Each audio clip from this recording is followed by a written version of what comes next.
മത്തായി ചേട്ടനോട് തീരുമാനിക്കട്ടെ. പക്ഷെ നായികയും വേറെ തീരുമാനിക്കേണ്ടി വരും. അല്ല, ഇവൻ നായകനും നീ വില്ലനുമായി വെച്ചിട്ട് ഇപ്പൊ എന്താ ഒരു കുഴപ്പം? അപ്പൊ ഈ കഴിഞ്ഞ നാടകങ്ങളൊക്കെയോ? അങ്ങനെ ആയിരക്കണക്കിന് നാടകമൊന്നും കഴിഞ്ഞിട്ടില്ലല്ലോ. ആകപ്പാടെ ഒരു നാടകല്ലേ കളിച്ചിട്ടുള്ളൂ. ഓരെ എത്രായിരം ജനം കണ്ടതാ.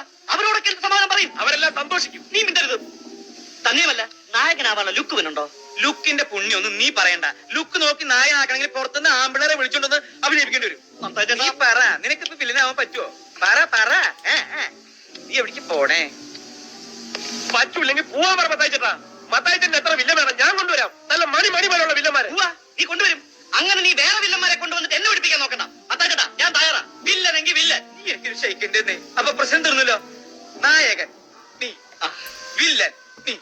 തെറ്റി. നായകൻ നീ, വില്ലൻ നീ. പ്രശ്നം തീർന്നല്ലോ.